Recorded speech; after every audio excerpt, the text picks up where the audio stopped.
Xo'p, assalomu alaykum do'stlar. Bugun PowerPoint dasturini yakunladik. Endi sizlar bilan Canva dasturida ishlashni o'rgataman. Ajoyib dastur.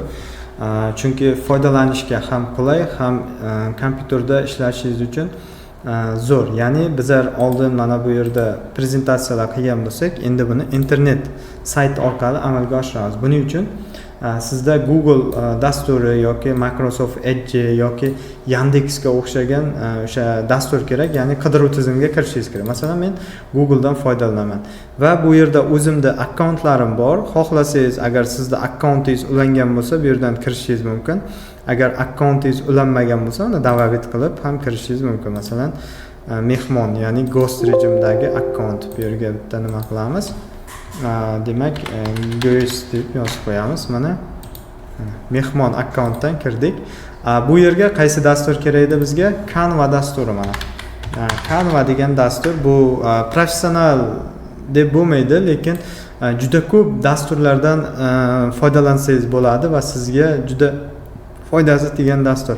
Bu o'zi bepul varianti ham bor va pullik variantlari ham bor. Biza hozir kirdik, mana shablonlar nimalar bor. Bu saytga birinchi kirganingizda mana shunday ko'rinish bo'ladi. Buni tilini o'zgartirib olsangiz bo'ladi. Eng pastga mana tushamiz. Eng pastki qismga tushgan holatda bu yerda mana rus tilida turibdi. Ruskiyni biz nimaga o'tkazib olamiz? Mana yerga uz deb yozadigan bo'lsak, mana o'zbekcha tizimga o'tkazib olamiz mana. Xo'p, bugun nimani loyihalaysiz? Bu yerda siz prezentatsiya qilishingiz mumkin, videolar, ijtimoiy tarmoqlar uchun videolar, veb-saytlar, Instagram post, taqdimotlar, hamma hujjatlaringizni mana shu yerda bemalol qilsangiz bo'ladi. Mana loyihani boshlash. Masalan, bu yerdan ijodni boshlash qilamiz yoki bu ro'yxatga o'tish qismiga yo'naltiradi. Bu yer shart emas hozircha. Biz tayyor variantdan foydalanib turamiz. Dizayn diqqat markazida nima yasashimiz mumkin? Qarang. Dizaynda vizual vositalar, taqdimot yasashimiz mumkin. Foto, video muharrirlar bor ekan. Vizitka, otkritka, taklifnoma, krujka, futbolka, hudi, taqvim, yorliq, broshyura, flyer, posterlar, logotiplar yasashingiz mumkin. Masalan, hozir taqdimot yasaymiz. Taqdimotlar bo'limiga o'tamiz. Taqdimotlar bo'limi va bu yerda masalan bizga chiqaryapti mana dizaynlar nimasi. Create presentation. Birorta taqdimot yasab ko'ramiz. Tak. Mana Google Translate переводчигini ham bu yerda nima qilishimiz mumkin. Mana qidiruv tizimi chiqdi. Search thousands of templates. Masalan, inglizchani ham o'rganib bilsangiz, mana shu yerdan foydalansangiz bo'ladi. Bu yerga prezentatsiya nomini yozamiz. Masalan, business deb yozsak. Xo'p, bizga biznesga doir prezentatsiyalarni shablonlarini beradi mana. Biznes. Bu yerdan o'zimizga yoqqan biror biznes demak bo'yicha prezentatsiyasini yasasak bo'ladi. E'tibor berasizlar, mana pro variantlari ham bor. Mana bulardan foydalansangiz bo'ladi. Faqat o'sha Canva o'zini nimasini qo'shib beradi, emblemasini. Bu yerdagi xo'sh, o'zimizga biror bepul prezentatsiyani chiroylirog'ini tanlab olsak yaxshiroqmi? Mana bu zo'r. Mana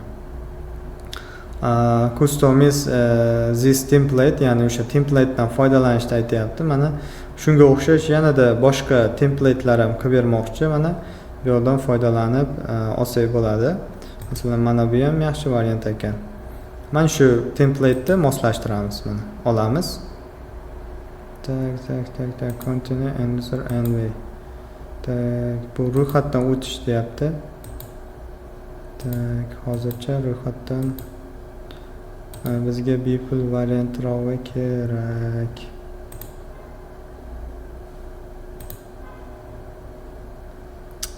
Hoppa, hech qaysini bepulga bermayapti-ku bular.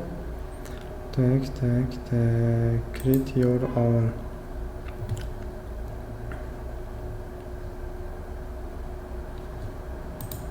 Mana bu create your own orqali yasamoqchi bo'lyapmiz prezentatsiyamizda. Xo'p, qayerda ekan? Bu pullik deyapti, kursimiz bu nimadan foydalanishing pullik deyapti. Shuning uchun create orqali biz boshqa ko'rinishdagi prezentatsiyani yasab olamiz. Va sizda ham xuddi shunday mana umumiy holatdagi mana bu oynalar paydo bo'ladi. Mana переводчикni o'chirib qo'yadigan bo'lsak ham bo'ladi. Hozir sal nimada muammo bo'lyapti. Internetimizda sozlab olaylik.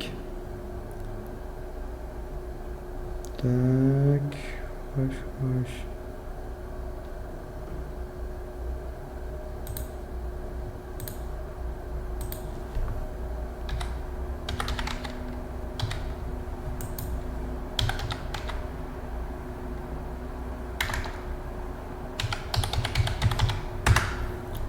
Internetimizni bunga ulab olamiz. Xo'sh. Muammo bo'lmayaptimi?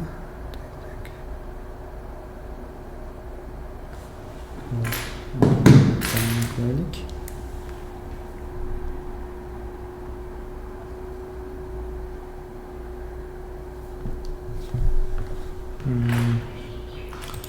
E'tibor qo'yishdan foydalanib turamiz. Xo'p, mana bu prezentatsiyamiz umumiy ko'rinishi, dizayn qism, elementlar. Masalan, dizaynda siz o'sha prezentatsiyangiz uchun turli xil dizaynlar beriladi. Bulardan bemalol bu yerda foydalansak bo'ladi. Masalan, mana shuni olamiz, bu yerga qo'yamiz. Mana prezentatsiyamizda umumiy ko'rinishida foydalanib ketsak bo'ladi. Elementlar bor. Elementlarda endi nimalar bor mana? O'sha prezentatsiyani shablonlari ham bor, tayyor. O'sha shablonlardan mana bu plus nimalarga masalan qo'shib ketaversak bo'ladi. Plusni bosamiz mana metodologiya mana umumiy holatda tayyor dizayn. Shablonlari bor bu yerda mana. Tayyorlardan foydalansak bo'ladi. Xohlasak mana tarixiy nimalar bor.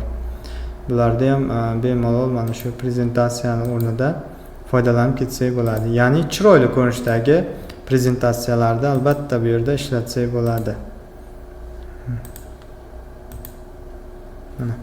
Men sizga umumiy ishlashni o'rgataman. Buni o'zingiz kirib bemalol foydalansangiz bo'ladi. Keyin mana elementlar bor. Mana bu birinchi nimaga bo'lib ketdi? Mana. Hop, elementlarda nima qilasiz? Masalan, proyekt editor. Masalan, mana shuni o'zgartirishimiz mumkin. Qanday qilishimiz mumkin? Masalan, bu yerga yozishimiz mumkin. Demak, nima? Amir Timur deb mana yozdik. Masalan, bu yerga yozamiz. Masalan, Zafar mana. Amir Temur haqida umumiy biz nima qilmoqchimiz? Ma'lumot yozmoqchimiz. Endi elementlar bor. Elementlarda zo'r mana masalan bu yerga o'zingizga kerakli elementni yozishingiz mumkin. Figurami yoki animatsiyami, videomi, rasmlarmi hammasi. Mana shapes, mana shakllar bor. CL hammasini ko'rish masalan. Shapes nimasi bor. Bu yerda grafikalar bor. Masalan, o'sha grafikalarni tanlashimiz mumkin. Mana bu yerga masalan grafika kerak, menga ot kerak, masalan horse deymiz. Grafikalardan demak olishimiz mumkin. Mana o'zimizga kerakli rasm. Masalan, mana shu rasmni nimada qo'llamoqchimiz mana. Bu yoqqa keldi mana. E'tibor bergan bo'lsalaringiz, mana chiroyli usulda, shaklda rasmlar paydo bo'ladi va ularni mana shu joyda demak nima qilishimiz mumkin? Qo'llab ketsak bo'lar ekan mana. Rasmni Ctrl C, Ctrl V qilib ikki tomonga o'tkazib olamiz va bularni demak nima qilishimiz mumkin? Pozitsiyasini almashtirishimiz mumkin. Masalan, right qiladigan bo'lsam, bu tarafga o'tdi. Otni o'zini rasmi paydo bo'ladi. Endi nima qilamiz? Position buni ko'rdik, grafikalardan foydalanishni. Endi grafikasi mana tables bor. Tables nima? Bu tablisalar, jadvallar, tayyor jadvallarni ham olishingiz mumkin. Masalan, mana shu jadvalni oladigan bo'lsak, mana bu yerga o'zi chiqarib beradi mana.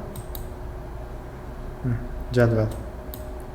Ustun, qator, qo'shish, rang berish, bu yog'i mana bu yerdagi stillar orqali amalga oshiriladi. Mana shularni birma-bir ishlatib ko'rsangiz bo'ladi. Udalt qilib tashlaymiz. Tablesda ham. Keyingi nima? Photos, rasm olishingiz mumkin. Mana CL deymiz. Mana bu yerga kimda rasmi kerak edi? Mana Amir Temur deb qidirdik. Amir Temur bobomizning rasmlarini mana shu yerga qo'yishimiz mumkin. Masalan, qidiradigan bo'lsak, asosan chet el sayti, shuning uchun ko'pincha rasmlarni chiqarib bermasligi mumkin, lekin mana bor ekan ko'pchilik nimalari. Faqat ayrimlari pullik, bulardan foydalanishimizda salgina muammo bo'lishi mumkin. Foydalanib ko'ramiz. Mana pullik rasmlar qanday? Mana bunaqa Canva degan yozuv qo'shib beradi. Agarda siz buni o'chirmoqchi bo'lsangiz, o'sha obuna bo'lishingiz kerak. 1 yilga nechadir dollar obuna bo'lganingizdan keyin bu rasmda mana bu yozuvlar bo'lmaydi. Chiroyli kачественный foydalansangiz bo'ladi. Bo'lmasa boshqa joydan rasmlar qilishingiz mumkin. Xullas shunday rasmlarni ham mana ko'rib oldik. Video joylasak bo'ladi, uni CL qilib, masalan, video nima qilsak bo'ladi? Var deymiz, ASEAN deylik. O'sha Osiyoda bo'lgan urushlar deb izlatamiz. Hozir birorta bilan o'sha videoni olib, mana orqa fonga o'sha videoni joylashtirib olishimiz mumkin mana. Tak, askarlar bor ekan, mana Amerikani askarlari ekan, o'zimizda nimalardan tak, bu ekan. Masalan, mana shu qizni nimasini videosini qo'yamiz.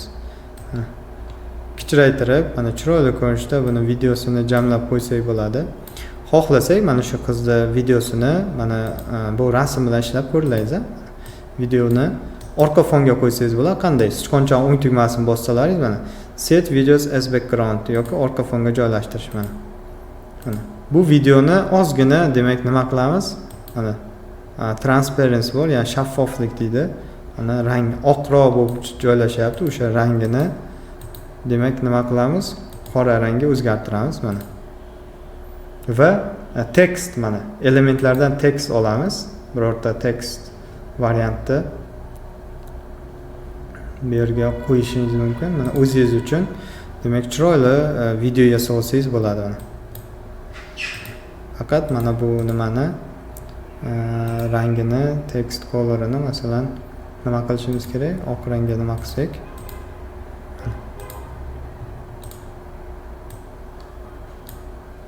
Bu prezent bor. Mana bu taqdimotga beradi. Bosib qo'yamiz. Mana present full screen, masalan prezentni bosadigan bo'lsak, mana to'liq rejimda demak bizni videomizni qo'yib beradi. Bu ajoyib Canva dasturi, juda ko'p qo'llasangiz bo'ladi va o'zingiz uchun yaxshi narsalarni bu yerdan demak nima qilsangiz bo'lar ekan, yasashni o'rganib olsangiz bo'ladi. Text bo'limida chiroyli tekstlar bor. Bu tekstlarga siz effekt bersangiz bo'ladi. Mana effektdan mana bunaqa glow effektlari bor, mana yonib turadigan outline'lik bor. Animatsiya bersangiz bo'ladi. Mana tekstlarda mana yozilish jarayonlari, tepadan pastdan chiqishi, masalan, har birini ko'rdik. Bu yerda qaytam chiroyliroq variantlar ko'proq. Video mana. Mana shunday har birini demak sinab ko'rsak bo'lar ekan. Elementning endi davomi videodan keyin muzikalar bor, mana audio qism, mana stikerlar, framelar bor, gridlar bor. Har bir elementni o'zingizning prezentatsiyangiz uchun albatta sinab ko'ring. Faqatgina bu prezentatsiya uchun emas. Masalan, siz boshqa nimalar ham yasasangiz bo'ladi. Masalan, agar o'zingizning rasmlaringizni yuklamoqchi bo'lsangiz, siz sigin, ya'ni ro'yxatdan o'tishingiz kerak akkauntingiz orqali va upload tugmasini bossangiz, sizda o'zingizning rasmlaringizni yuklaydi. Faqat hozir bu yerdan ro'yxatdan o'tishingiz kerak bo'lar ekan. Draft qilamiz. Draftda endi bu yerda nimalar bor? Chizmalar bor. Bu yerda chizib olishimiz mumkin. Demak, nimani? Prezentatsiyamizni fayllarini. Shu prezentatsiya ustiga qanaqadir shakllar, nimalar chizib olsak bo'lar ekan. Apps bor hozir yangi qo'shilgan. Masalan, ro'yxatdan o'tkazingizda sizda hozir sun'iy intellekt nimalarini ham qo'shib beradi. Bu yerda sun'iy intellektni Canva'ni o'zidan foydalansangiz bo'ladi. Va mana bu yerda so'roqcha bor, help. Bu o'zining sun'iy intellekt dasturi. Masalan, bu yerga yozasiz. Text deb yozadigan bo'lsangiz, sizga tekstga doir nimalar yordamchi dasturlar chiqarib beradi mana. Foydalansak bo'ladi. Demak, mana shunday yordam funksiyalaridan bemalol demak ishlatsangiz bo'lar ekan. Xo'sh, Canva'da endi sizga vazifa, masalan, hozir bu prezentatsiya yasashni ko'rdik. Keling mana design spotlight, tak hoodies calendars, mana kiyimlarga ham nima qilsangiz bo'ladi? So'z yozsangiz bo'ladi. Hoodiesga o'taylik. Mana shop shorts mana. Ko'raylikchi. Hoodie short, hoodie qilamiz. Create hoodie. O'sha Hozir endi biz kiyimga dizayn qilamiz. Mana chiroyli kiyimda makap qilishimiz mumkin.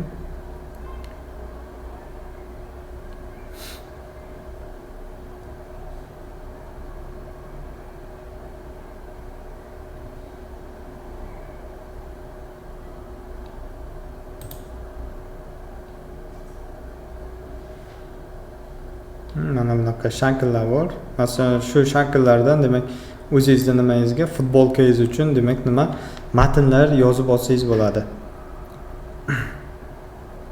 Reload page.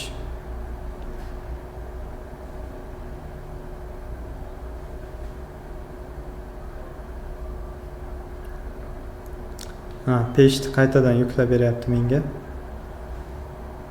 Qaysidan foydalangandik? Championdan foydalangandik. Champion buni keyinchalik masalan ko'rishimiz mumkin. Close deb. Close qilib to'xta. View only bor. Tak, bu yerdan hoodie'ni aynan ko'rib bo'lmasi kerak.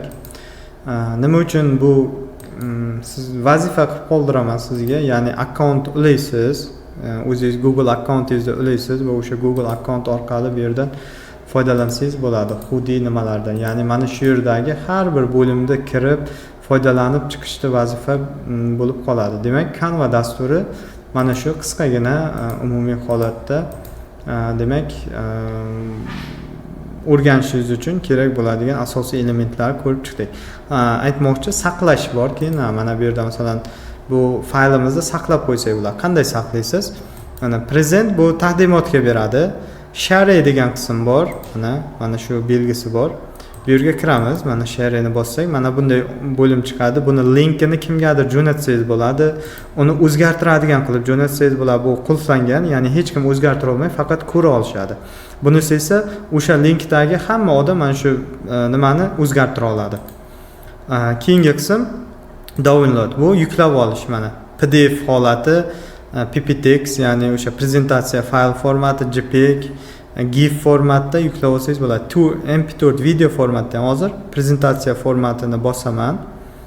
Xo'p, mana bunday belgi chiqadi, ya'ni ro'yxatdan o'tish. O'zi bu yuklayapti.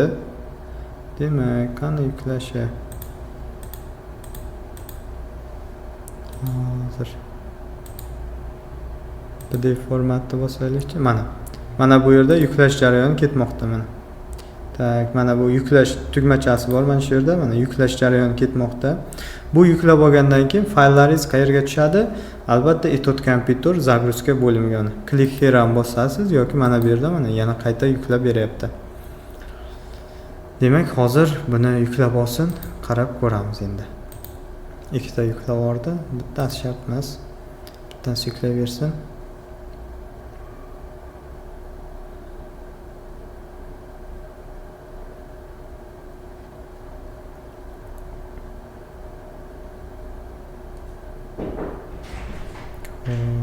Hozir ozgina qoldi. Mana 6 7 megabayt, 8 megabayt.